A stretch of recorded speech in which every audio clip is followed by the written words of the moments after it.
Alrighty, what is going on, ladies and gents? Welcome back to the channel for another market update. Hope everybody's having a lovely day. And with that being said, get into the TA. All right, so maybe everyone saw that free fall. Why did we free fall? I didn't see any news come out, so I do want to point out maybe someone leaked CPI. I don't know. But I do also want to note that we do have CPI tomorrow morning, and that is a complete coin flip. So if you do have open positions on either side, and let's just say these are heavy positions for you, you might want to do yourself a favor, pat yourself on the back, and take some size off of those positions, because at the end of the day, it is going to be a complete gamble, and you can think the charts look a certain way, but guess what? That event right there is capable of bringing you up a percent, of bringing you down a percent. And if you're heavy on one side, there you go. All right. There's no reason to expose yourself is what I'm getting at. So that is all I want to say. Let's get into the charts. We're going to start it off here with these smaller time frames. We got the 5-minute right here. And just in case anybody wants to play this intraday, or you would like to just follow along and watch from the sidelines, like myself, I want to show you what we are looking at. We are looking at 44640. You have no reason to get bullish until buyers can bring you above that level. Why? Because that would start to confirm your trend change, which actually on the smaller time frames you already kind of do. You have this higher low rate going on right there, and then once you break over here, that is actually when you do have the higher high on the smaller time frame. But over 44640, that is a clear sign that you have an imbalance to the buy side going on over here, because what caused this? You have consolidation. Excuse-moi, all right? You had a hiccup. You had consolidation going on over here in the form of a head and shoulders formation. That means you have a balance. Then you had an imbalance to the sell side. And then guess what, guys? What do we have over here? We have an inverse head and shoulders. So I do have to assume we are likely going to be going up from here, but you have no proof of that until you break 44640, and that is what I'm getting at. Underneath, right here, underneath 44527, that is what opens the door wide open to 44390, all the way down to 44297. That is a zone we've been watching for quite some time. We have not been able to get down there, but it is still something I am watching to get a potential bounce off of.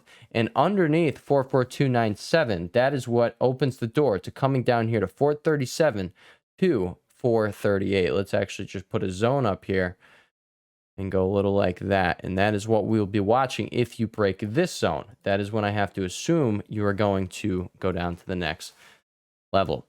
That is just how we're going to do things on this channel. We will keep doing what we have been doing, which is going level by level until you start seeing proof of concept on the charts. You have no reason to lean a certain direction, just like what I just showed you on the smaller time frame over here. For all we know, this is going to break down, come under 44527, and start making its way down here to 44390.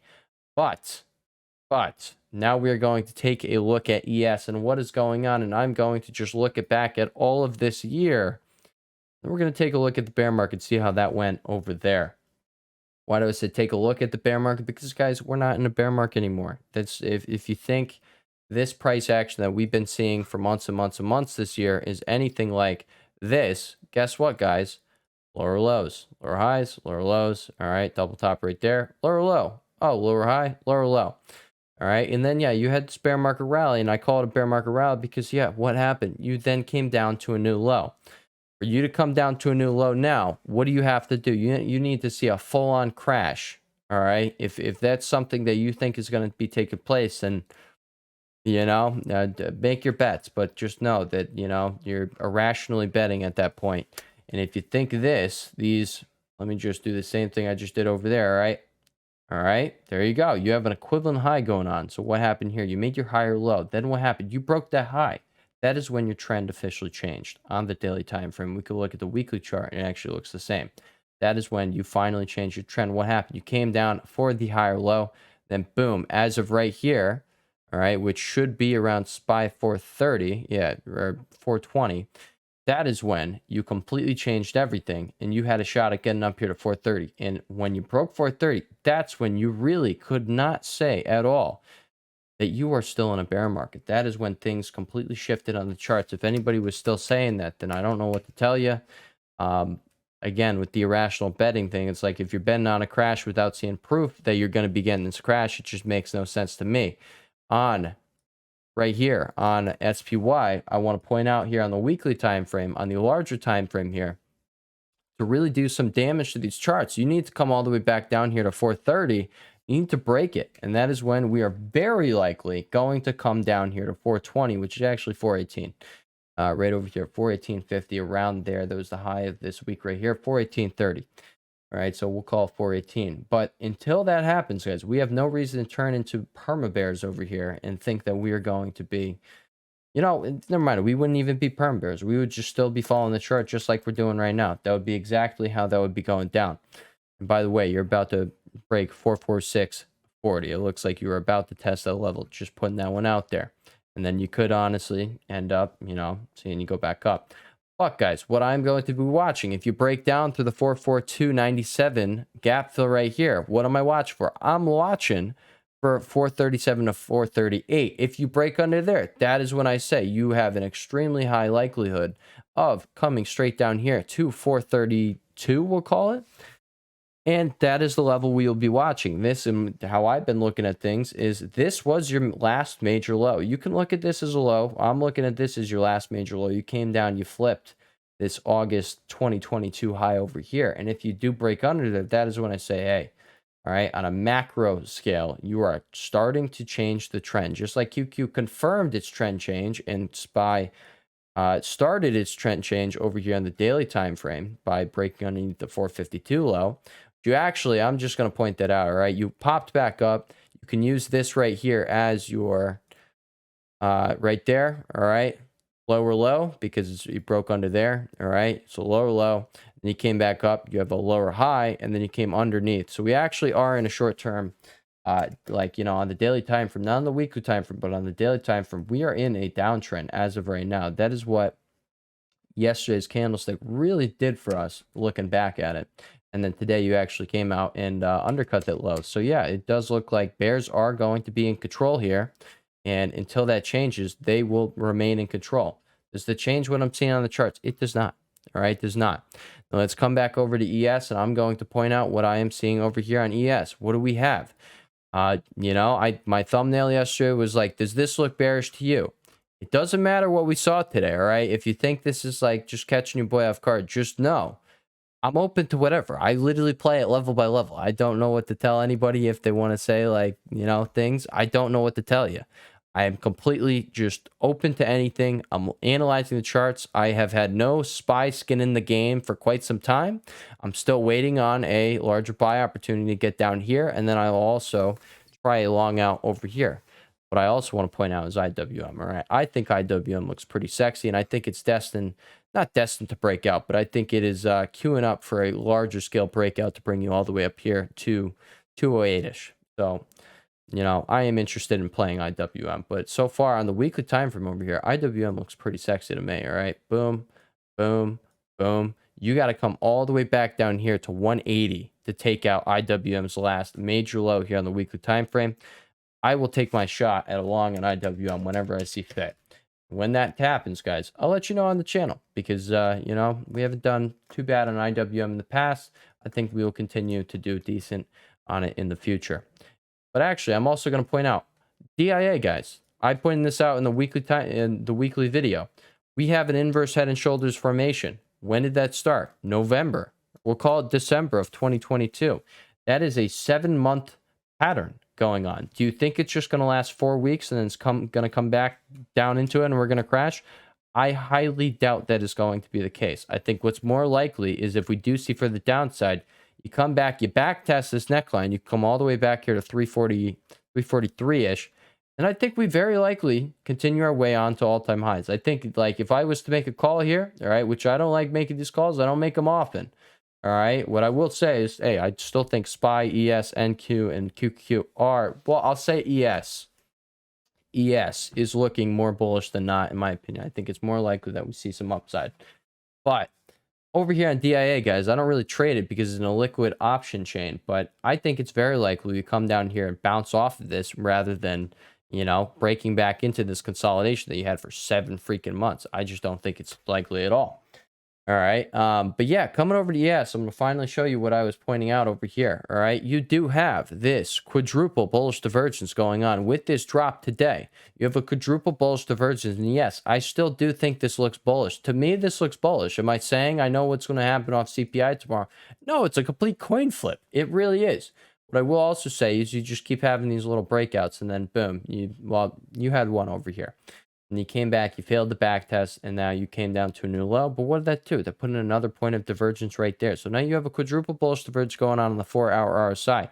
Now let's look back at history. All right, let's look back at what has happened throughout 2023. You had a bullish divergence going on right there. You had one going on right here, pretty similar to what is over here. But I would say this is larger. All right. Guess what? What did all of these have in common? All right. They brought you back up for a decent sized move. All right. You had one there. You had one there. What happened over here? All right, your 4-hour RSI hung out very little time over here, and then you popped back up. All right, over here, same story. All right, you did form the bullish divergence with this low right here, and boom, you started pop back up. You actually, I can see it right now, got this inverse head and shoulders going on right here, and then you did end up, boom, boom, boom, coming up. You flipped it, boom, you went up to a new high. All right, so I think we very likely are going to be seeing a decent-sized bounce come out of what is going on here. Am I saying it's going to bring you up to a new high? No, I'm not. But we're going to have to play things like we go, as I pointed out not too long ago. All right, what happened if we go further down the line? All right, oh, you had one going on right here. And what did that do? That ended up giving you a decent-sized pop right there. Am I saying you're going to come back up to the high if we start bouncing now? No, I'm not. But I'm saying a decent-sized pop is very likely. I'm not going to change my tune, guys. I'm just not. You have the triple bullish divergence going on right there. All right. That is when you fall on just, you started busting out to, equivalent high right there. And then boom, you made the higher low. And then you went off to a new high. What happened if we come further back? Oh, what happens over here? All right. You just spent a lot of time carving out this bullish divergence going on right here. You have a triple one. You got that point. You got that point. You got that point. What happened when all is said and done? I would say this is probably, what right now is comparable to what's going on here. All right, you had a 4% rip. So again, I'm going to say I do think we get a decent sized rip. All right, that is, my personal opinion right there. It's not me making a call or anything. It's me making, an estimated or an educated guess here going off of what I'm seeing on the chart. We have conditions, and that is what we look for, all right, over here. Took a ride down there for a little bit, boom, you popped right back up. Now we're coming back into last year, 2022. Oh, you spent some time down here. Oh, what happened? You had a decent sized pop right there, a 3% pop. You came a little lower, undercut that. Oh, what happened? Another decent sized pop.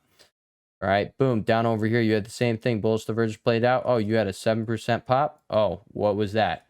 All right, you come over here the next time. All right, your RSI came over here this November 2022. Oh, what happened? Decent sized pop. All right. Oh, what is this? You had a bullish divergence play out right here. All right. It was there and then it played out. You had from, trough to peak right there, 6% pop. All right. Oh, another one. Are we talking about another one? Wow. All right. You had like a triple or quadruple bullish divergence going on from here to here to here to here. What happened? Decent sized pop. All right. So even if we fall a little bit, I still think we're going to get that decent sized pop. I'm just putting that out there. Oh, back in the bear market, eh? What do we have? We have a 1, we have a 2, we have a 3, we have a 4 points of divergence here. What happened? Oh, decent size pop. What happened here? Bullish divergence. And keep in mind, bear market territory. All right, bear market. Decent size pop. All right, and guys, we're in the bear market. I don't know what else you want me to say this. This is going back to the bear market. And this is like when I first started watching for these divergences. And that is when we were playing them back in the day. All right, in the bear market days when you did this, you still end up like, yeah, you could fall a little bit lower, but you're going to get that decent size pop. And that is why I will be treating this dip as a buying opportunity. All right, so I think I justified my point. I think I showed my point pretty well there. Every time you get this condition popping up, you get that decent pop. So I'm not saying you do get that, but I think we're probably going to either keep like having whipsaw action here going back and forth with like 1 to 2% swings, or we're going to finally get that decent sized pop.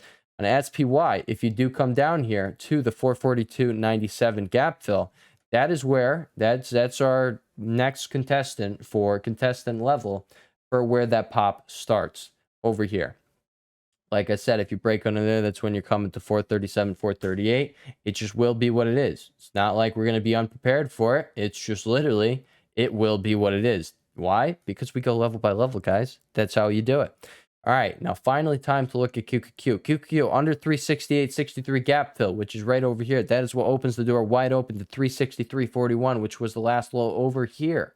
If you look on the weekly time frame, that is where you had your last low on the weekly time frame. All right, honestly, QQQ could do a full-on correction here, and I'd still call it, yeah, we're probably still in this bullish trend here. We're probably going to continue back up to test these highs.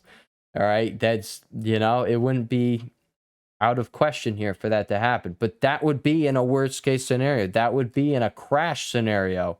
You're coming all the way down here, and then boom, you just bounce back up. And that's why I said IWM and SPY, they look good. That's probably what I'll try my longs out on. I don't want to really touch QQQ, just like I didn't want to touch it this whole time. I probably still won't touch it. I like the look of SPY. I really like the look of IWM, and that is that. All right, but over here on QQ's daily time frame, let's just look. If we break underneath 363.41, because we have CPI tomorrow, who says we don't break under that? All right, if we break under, what are we looking for? We're looking for coming all the way back down here to your June low, which was all the way down there at 357. All right, the low is actually 357.59. So that is what we will have the door wide open to if you do some damage to these charts and break 363.41. Like we said, as of right here, there's this candlestick right here, this big boy right there. We confirmed our downtrend. So we were looking for a pop coming off of this, but what were we saying? It was going to be very likely that it's going to just bring you up to a lower high, and we're going to get a deeper correction. What has happened? We came down, we continued this bearish trend as of this candlestick right there, yesterday's hammer candlestick. That does not change what we were seeing yesterday, right, guys. Things were bullish. All right, things you had. Let's just come over here and look at SPX real quick. All right, does that look like a bullish candlestick to you? Does it? All right.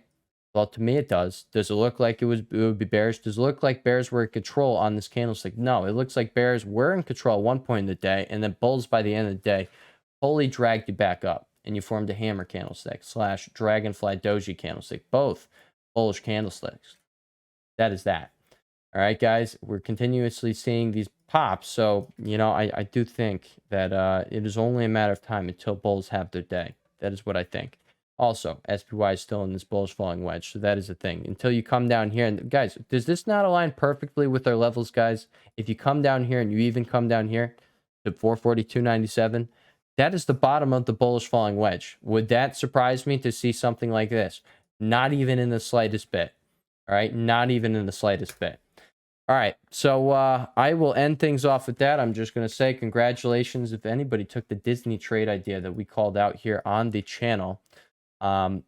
Congratulations if you gotten in with us around 85.50 down here and got to ride this bad boy all the way up to 89 right before earnings, and then you did the wise thing and you took profit before earnings right at open, because you came up once you passed this 87.23 level down here. You were looking at $89, and that is what we ended up opening at. Congratulations if you took profits off of the open.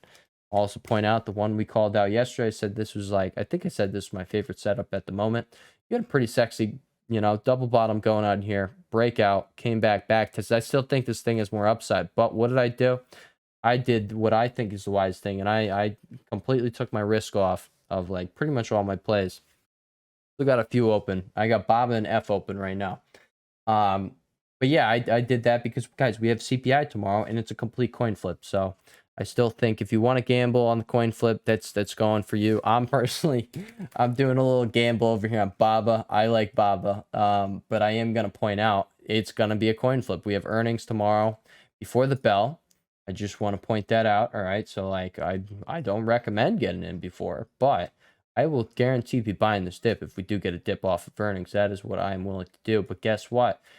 I'm looking for a catalyst to bring you over 105, because that brings you straight to 120. And I really do like this setup. You got this big old consolidation pattern going on, and Baba has not been one to trend for quite some time. But when it does, it goes crazy. All right. So in terms of where this thing has gone, and in terms of, the actual value of the company, I think this thing You know, once things start moving, whenever that catalyst is, all right, premium's going to pump. I think it's got a chance at, you know, really moving once it gets started. And once it gets started is a break of 105. That is that. All right, with that also, you know what, while we're at Baba, I'll just point out what I'm seeing here. All right, you do have this double bottom going on here, break of 105, breakout from that double bottom, you'll break the neckline, and then that's, you know, if you do the measure move, you're probably coming straight up to 120. And then guess what we also have right here? You have a up, and this very well could be the handle. And then if you come up to 105, where's that neckline? All right, it's up at 105. So 105 is very important over here on Baba, but once you break it, this is going to be my favorite chart to you know, keep an eye on and / play. All right, with that being said, I will catch y'all in the next one. Everyone have a lovely rest of your day, and peace.